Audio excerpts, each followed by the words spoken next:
namely Nick Cage movies. But I stopped and came across Out of the Furnace, which was in theaters. I was a little disappointed. I it had a good cast: Woody Harrelson, Christian Bale, Casey Affleck. Feel like I'm the old guys. I don't know who the old guys were in that movie, but they were good actors. Uh, I was I was disappointed. First of all, this is how it happens. You're not supposed to have the final fight scene between Woody Harrelson and Christian Bale. Christian Bale's brother gets killed. Spoiler alert: Christian Bale's brother gets killed by Woody Harrelson over some underground street fight. Him not playing nice, and Christian Bale goes back for revenge. Let me tell you something about revenge. You're supposed to go back if somebody gets killed, you go back for revenge. You get your butt kicked by the guy who you're seeking revenge on. Then you have to go back, get your crap together, and then go back for revenge, not only on your brother, but for getting your ass kicked the first time. There was no second revenge trip for Christian Bale. And then the fight scene at the end between him and Woody was it was too quick. He got the best of Woody way too quick for that movie. It just didn't get me going. So I'm caught up on your statement about I don't know who the old guys are, and I'm trying to think of how old I'm going to feel by trying to push you on this. Christian Bale's father, who was in it for like 5 minutes, and then Christian Bale's uncle, who was like he has like some 65-year-old man that he teams up with to go seek revenge on Woody Harrelson. Well, Rodney Bayes Sr. is played by Bingo O'Malley, and I have no idea who the hell that is, so don't worry about it. But like Sam Shepard and Willem Dafoe and Forrest Whitaker. William Dafoe was good. Forrest Whitaker was good too as a cop. But it for that cast, I felt like there was no boiling point. I didn't get, it was just, a slow simmer of a soup on the stove that would not be entertaining if somebody was making it on a Food Network show. I will give you that. It did have one speed. There was no build-up. There was no climax, for lack of a better term. Sorry, I know everyone's chuckling right now. I didn't climax. He said climax. But it really you put it in drive and then you just kind of coasted down the road and it never sped up. It was disappointing. I feel with that cast they could have done so much more with that movie. It was a good plot, good actors. Just the execution seemed poor and a little too much of Christian Bale just sitting put in his house drinking coffee or tea. And there, he got beat up in prison, but I kind of wish there would have been a trial for when he went to prison for that drunk driving accident. There was just a lot of things that were kind of missing in that story. How long was he in prison? We don't know how long he was in prison. It doesn't matter. One day is the same as a year in prison, or so I've heard. Well, okay, he kills a driver and a child in a car accident, drinking and driving. That's got to be at least 10 years, right? Do you think he did a dime? Could happen to anyone. I'm kidding, by the way. Bad joke. Yeah. Really bad joke.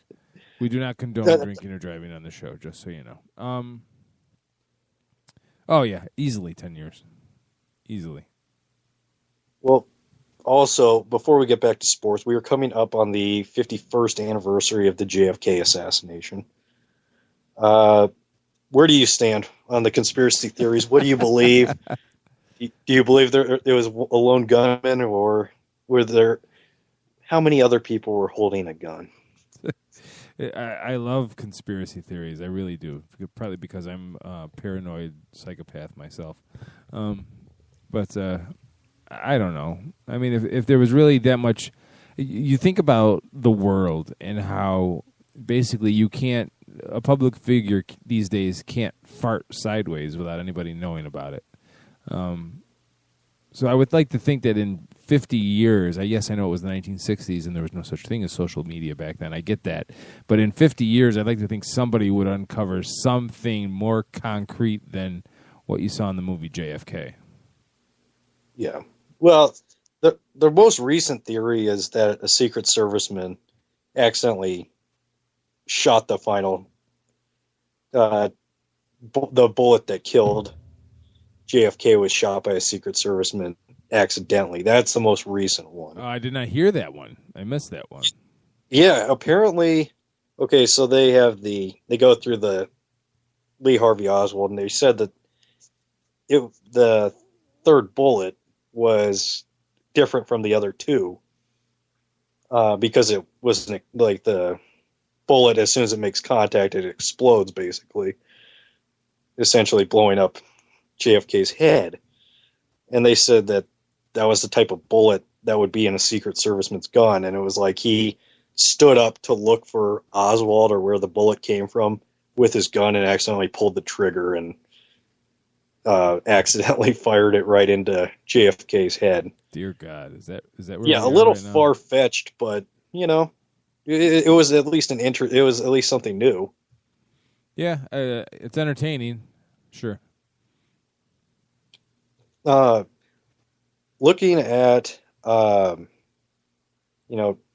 different conspiracy theories, JFK is obviously number one, but give me like a list that, 2 or 3 other ones that intrigue you, because you are into these conspiracy theories like I am, and you know what?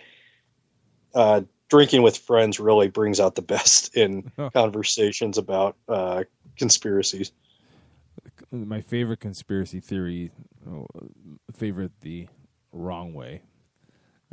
It may not be my favorite. There's so many. There really is. The people that try to say that 9/11 was an inside job, like, just please, just stop with that craziness.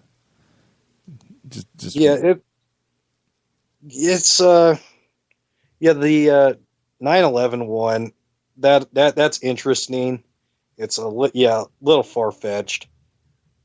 I just don't see it happening, and I know, a quarter of the U.S. thinks that it was an inside job. I don't think Bush. You could say what you will about Bush, but helping execute a plot against his own country, I think that's beyond his capabilities. Well, again, you look at everything that's happened in this country these days, where nobody can get away with anything, and how could Bush intentionally pull off 9/11 and nobody come forward with any kind of leaked evidence? You know what I mean?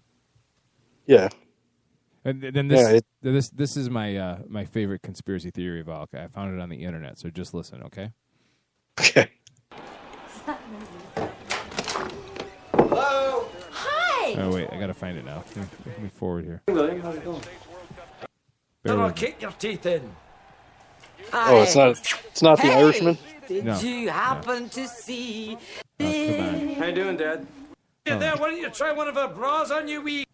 I brought you guys. Oh my God, this is bad now. This is bad radio. Hey, we're going through all the soundboard. There's a secret society of the 5 wealthiest people in the world, known as the Pentaveret, who run everything in the world, including the newspapers, and meet tri-annually at a secret country mansion in Colorado known as the Meadows. So who's in this Pentaveret? The Queen, the Vatican, the Gettys, the Rothschilds, and Colonel Sanders before he went tits up. That's my favorite conspiracy theory, the Pentaveret. Well, yeah, and who knows? Maybe the burger companies were in on the death of Colonel Sanders. You never know. That's obviously Mike Myers from So I Married an Axe Murderer, and he goes on to say how he hated Colonel Sanders. That's hilarious. Well, back to sports here. Why start now? Before this turns into Alex Jones or Piers Morgan talking about conspiracy theories and jumping in on people's emotions. Looking in the NBA, the Lakers getting smoked right now, 74-56 55 against the Golden State Warriors. And Kobe Bryant has 28 of those 55 points.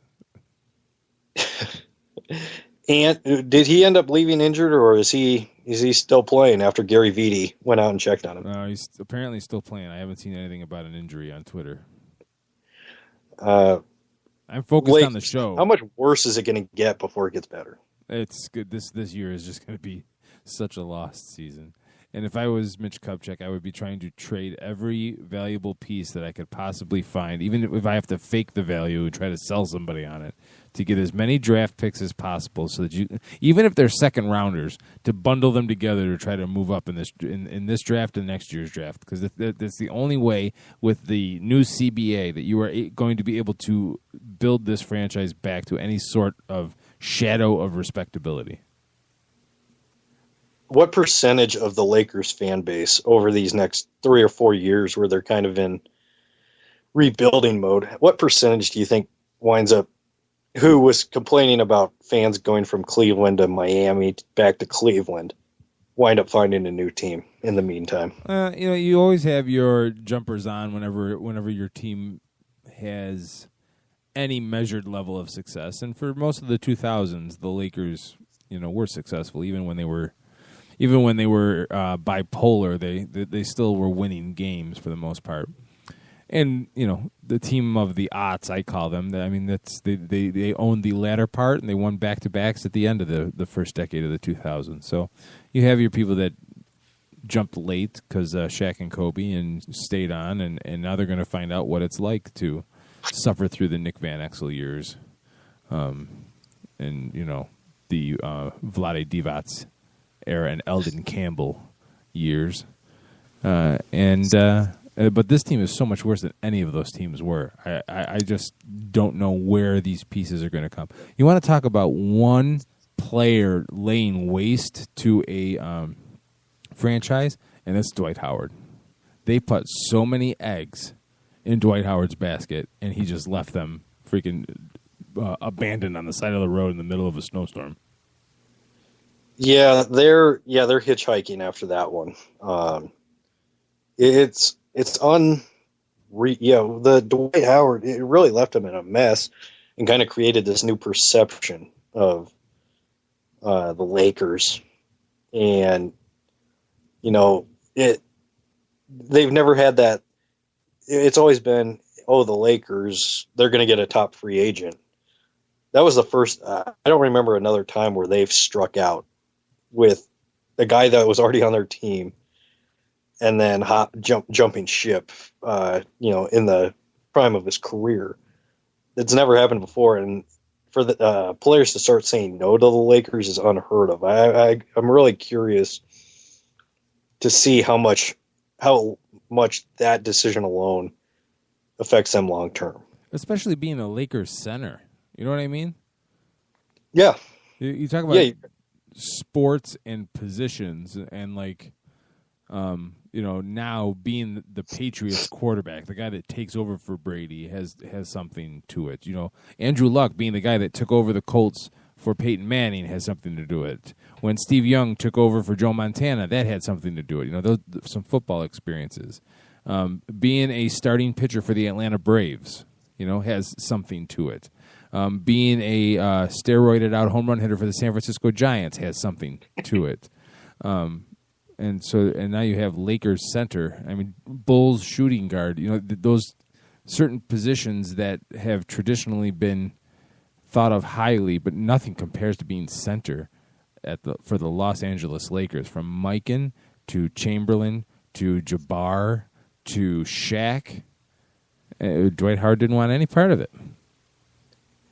Well, and I feel like he made the right decision, because no matter what he does, he's never going to be to not even be considered the best. I know with the Rockets, at least, I mean, you're going to be compared to Hakeem, but that's nothing like being compared to, some of the best centers ever to play, and 4 of them right there. That's tough, a tough measuring stick. And the criticism he'll get in Houston for whatever he does is not compared to the criticism he would get as a Lakers center.